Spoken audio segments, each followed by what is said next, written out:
Good day. This is Global Intel Hub coming at you on May 27th, 2024 with a quick breaking intelligence analysis online. So the news today is an interesting figure. Mikhail Khodorkovsky was interviewed by Yuri Dudu, who is a blogger and freelance journalist with 10 million subscribers, more of a younger, hip Russian audience. You can see the Metallica shirt. It's more of a kind of new generation of Russia, maybe doesn't remember Soviet times too much. He interviewed this guy. What a photo. Mikhail Khodorkovsky. Same one. I guess let's leave that on the screen. Khodorkovsky said a few things that he never said before, or that never have been kind of admitted to. So everyone is curious, does someone control Putin behind the scenes? What's going on? Russia went through in the 1990s, just a quick history for those who don't know, a sort of Gilded Age power struggle. After the government collapsed in 1991, there was a power struggle for who would control Russia, and Russia has a lot of resources. And Khodorkovsky was one of the oligarchs who was feeding at the trough of Mother Russia. And on the other side, of course, you had the rise to power in that time of Vladimir Putin. And they came to an arrangement between the government represented by Putin and the oligarchs represented by the oligarch class to a system of sort of a fascist mafia state, if you want to call it that, where the oligarchs would grow in power and the government would grow in power, and they would work hand in hand. And that's been the case in Russia since when that started in the early 2000s. So what he said is a couple key facts. One, they were playing a sort of shell game when someone would kidnap their kids that no one knew who the owner was, as far as they would transfer the shares to their friend, to their neighbor. But at the end of the line, the protector, they call it, of their roof was Lord Jacob Rothschild. So this brings up the question of, were there foreigners involved in Russia? As many have speculated, George Soros was kicked out in 2014 by Putin with his open society. Then you have the case of Bill Browder, the U.S. Or British U.S., whatever you want to call Browder, the hedge fund, billionaire, kind of exploiter, gunboat diplomacy type of business, where he went in there. They called them the Harvard Boys, if you want to look it up. The Harvard Boys came in, led by Browder and others, to basically seize Russia's resources. And, of course, that didn't go well with the locals and the oligarch class, and Putin sort of defended his own domestic dogs, if you want to put it like that. So foreign involvement in Russian politics has always been an interesting point, and many people are curious who's behind Putin, if anyone. And if someone is behind Putin, is it an external party or an internal party? It would have to be, I mean, if someone is behind him financially or otherwise, it would be an external party, because all of the domestic oligarchs are completely controlled by Putin with an iron fist. And we're going to include this in the short article we're going to write, but if you look at the list of Russian billionaires, exclude Pavel Durov, because Pavel is doing his own thing, but all these guys exist at the pleasure of the president. How's the expression go? We serve at the pleasure of the president. So that is the case with the oligarch class in Russia. They serve at the pleasure of their president, Vladimir Putin. And if someone gets naughty, like Khodorkovsky, you get kicked out of the game or you get poisoned. And he didn't have to do that, meaning Putin, more than a couple times to scare them all into submission. But his message is clear. You can become uber billionaires, grow your wealth. Just don't wander off the reservation, and don't get into politics. Don't cross the line. He drew a line in the sand, and many of them stay in their lane, and they play marbles good together, most of them.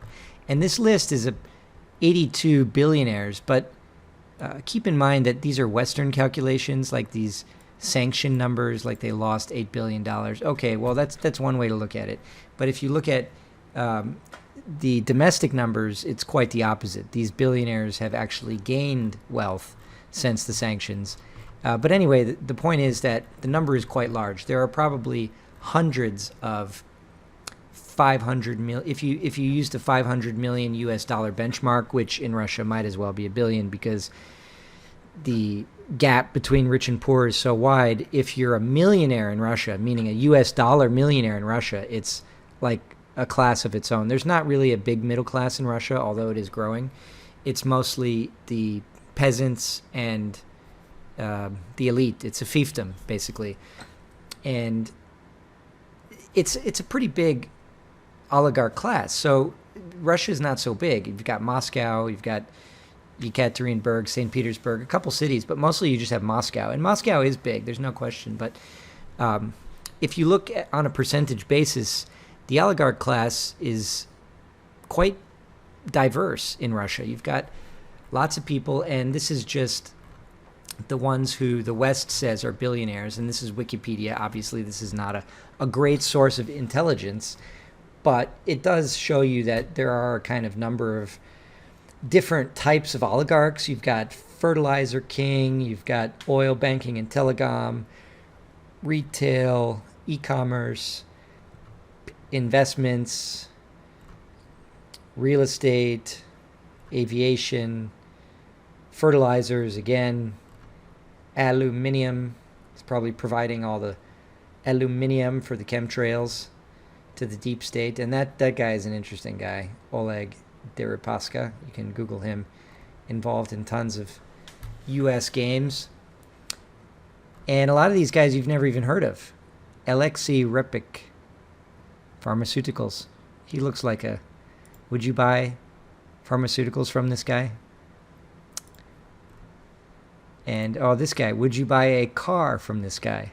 Perhaps a used car. Now, of course, they're all very respectable individuals who obtained their wealth by hard work and not because they seized it. But that's the system in Russia. And this interview is worth a watch. The subtitles are excellent. They probably weren't created by YouTube. And thank you to this Mr. Yuri for interviewing him. It's definitely worth a watch. And he says many other things about how the system evolved from that Wild West time in the 1990s. And even though, of course, Khodorkovsky is biased, you can tell he's just a sneaky liar. He is not a ethical... he's not Mahatma Gandhi, okay? But he does have a different viewpoint, and he does say things that he wouldn't say probably if he was physically in Moscow worrying about getting stabbed in the back 10 times. So it's worth a watch, and it's worth exploring some of the facts that he points out in here and hoping that the West will pick up on this, because as of now, this has been out there for a while. I mean, a few days at least, and I haven't seen anyone really talking about this. And Russia is significant, if only to look at from the perspective of what's going on in the Ukraine war. We're spending billions of dollars. People are dying. Hundreds of people are dying every day. They may be not your relatives, but the United States is involved in the war, whether you like it or not, and taxpayers are paying for it. So one way or another, our tax dollars are murdering Russians and Ukrainians and other people who've decided they want to volunteer in this craziness. So even from that perspective, it's worth understanding a bit the Russian perspective. It's not black and white. It's never black and white. But this interview is really groundbreaking. This almost is on the level of Tucker Carlson interviewing Putin, but the roles are kind of reversed. This is a Russian originated piece, and we hope to have more from Mr. Yuri and from others who are taking a lead from Tucker and other journalists who are out there trying to get the real story of what's going on, because we all know the mass media is completely controlled. And we're going to try and get as much as we can out there on Global Intel Hub. So just go to globalintelhub.com if you want to like us and follow us. Subscribe to our YouTube channel. We appreciate it, and we look forward to seeing you in other videos. Have a great day.